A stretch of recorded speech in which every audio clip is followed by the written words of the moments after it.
Welcome back to my channel. எட்ஸியில் பார்த்தீங்கன்னா customised Canva frame அந்த மாதிரி நிறைய ப்ராடக்ட்ஸ் வந்து சேல்ஸ் ஆகிட்டுருக்கு. இப்போ வந்து நீங்கள் இதில் வந்து கேன்வா ஃப்ரேம்ஸ் அப்படின்னு சர்ச் பண்ணிங்கன்னா உங்களுக்கு வந்து நிறைய ப்ராடக்ட்ஸ் வரும். நிறைய சேல்ஸும் நடக்குது. லெட்டர்ஸ்லேருந்து வேறு ஷேப்ஸ்லேருந்து டிசைன்ஸ் வந்து க்ரியேட் பண்ணி அதை வந்து சேல்ஸ் பண்ணுறாங்க. ஸோ இப்போ இதை பார்த்தீங்கன்னா 300 ருபீஸ்க்கு வந்து இந்த ப்ராடக்ட் வந்து சேல்ஸ் ஆகுது.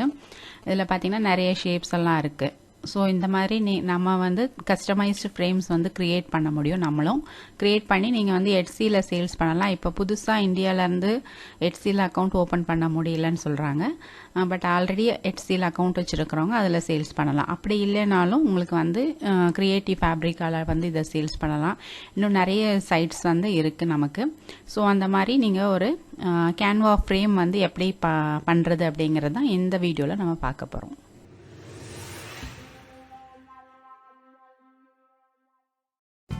ஓகே, இப்போது கேன்வாவில் நியூ டிசைன் வந்து ஒன்று க்ரியேட் பண்ணிக்கிறோம். உங்களுக்கு என்ன சைஸ் வேணுமோ நீங்கள் ஓப்பன் பண்ணிக்கோங்க. நெக்ஸ்ட் வந்து எலிமெண்ட்ஸில் போய்ட்டு உங்களுக்கு என்ன ஷேப் வேணுமோ நீங்கள் எடுத்துக்கலாம். ஃப்ரூட்ஸு இல்லை ஃப்ளவர்ஸ் அந்த மாதிரி எது வேணும்னாலும் உங்களுக்கு என்ன ஷேப்பில் வந்து ஃப்ரேம் வேணுமோ அதை எடுத்துக்கோங்க. நான் வந்து ஃப்ளவர்ஸ் எடுத்திருக்கேன். இப்போது இதில் பார்த்தீங்கன்னா நிறைய ஃப்ளவர்ஸ் இருக்குது. ஏதாவது ஒன்று வந்து சூஸ் பண்ணிக்கலாம். நான் இதை சூஸ் பண்ணிக்கிறேன். இப்போது இதை வந்து நம்ம சென்டரில் அந்த மாதிரி வச்சுக்கலாம்.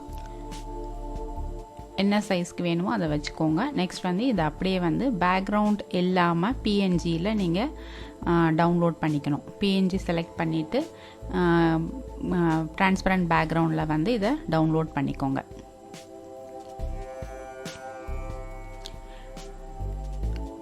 நெக்ஸ்ட் வந்து நம்ம போக போகிறது வந்து photopea.com அப்படிங்கிற ஒரு சைட்டு. இது வந்து ஃபோட்டோஷாப்போட ஆல்டர்னேட்டிவ் மாதிரி நமக்கு ஃப்ரீ வெர்ஷன். இதில் வந்து இதை அப்லோட் பண்ணிக்கோங்க. அப்லோட் பண்ணிவிட்டு ஃபஸ்ட் வந்து அந்த செலெக்ஷன் பண்ணுறதுல ஃபுல்லாக செலக்ட் பண்ணிக்கோங்க. செலக்ட் பண்ணிவிட்டு நெக்ஸ்ட்டு வந்து மேலே இருக்கிற அந்த மூவ் டூலை வச்சு நம்மளோட ஆப்ஜெக்டை வந்து கிளிக் பண்ணிங்கன்னா அந்த ஆப்ஜெக்ட் மட்டும் இந்த மாதிரி செலக்ட் ஆகிடும். நெக்ஸ்ட் வந்து இந்த பக்கம் பாத்துன்னு இருக்கும். அதில் வந்து இந்த லிங்க் வந்து கிளிக் பண்ணிக்கோங்க. இங்கே பார்த்தீங்கன்னா ஒர்க் பாத் அப்படிங்கிறது வந்துருச்சு. இப்போது மறுபடி லேயருக்கு போயிடுங்க. லேயருக்கு போயிட்டு இந்த பக்கம் இந்த மெனுவில் போயிட்டு லேயர் செலக்ட் பண்ணிவிட்டு இந்த லிங்க் கிளிக் பண்ணிக்கோங்க.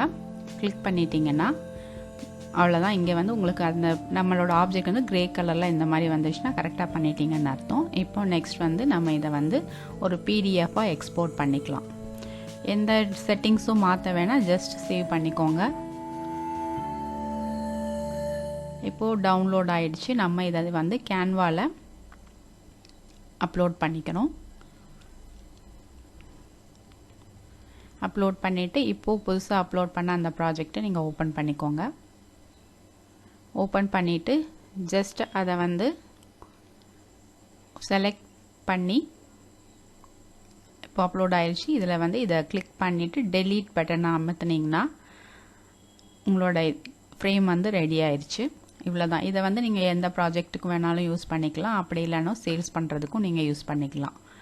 அவ்வளோதான். இது வந்து இப்போது நம்ம இந்த ஃப்ளாரோட ஃப்ரேம் வந்து ரெடி பண்ணிட்டோம். இந்த மாதிரி உங்களுக்கு என்ன வேணுமோ நீங்கள் பார்த்துக்கலாம். இப்போது இதை வந்து நான் ஃப்ரேமில் வந்து ஃபிக்ஸ் பண்ணி காமிக்கிறேன். பேக்ரவுண்ட் வந்து சேஞ்ச் பண்ணி பார்க்கலாம். அப்போ உங்களுக்கு நல்லா கிளியராக தெரியும். இப்போ பிளாக் சும்மா வைக்கிறேன். ஸோ நமக்கு நல்லா இருக்குது. நெக்ஸ்ட் வந்து இதை வந்து இன்சர்ட் பண்ணலாம். சாரி, இது வந்து பேக்ரவுண்டில் இன்சர்ட் ஆகிடுச்சு. இந்த மாதிரி கஸ்டமைஸ்டு ஃப்ரேம் வந்து நல்லா ரெடி பண்ணலாம். இப்போ நம்ம ஒரு ஃப்ளார் எடுத்துருக்கோம். நீங்கள் 2 ஷேப்ஸை வந்து கம்பைன் பண்ணி அப்படியே டவுன்லோட் பண்ணி அப்படியும் நீங்கள் வந்து புதுசாக வந்து ஃப்ரேம்ஸ் வந்து க்ரியேட் பண்ணலாம். ஓகே, உங்களுக்கு ஏதாவது டவுட்ஸ் இருந்ததுன்னா கீழே வந்து கமெண்ட் பண்ணுங்கள். நெக்ஸ்ட் அப்டேட்டுக்கு நம்ம சேனலை சப்ஸ்கிரைப் பண்ணிக்கோங்க. தேங்க்ஸ் ஃபார் வாட்சிங்.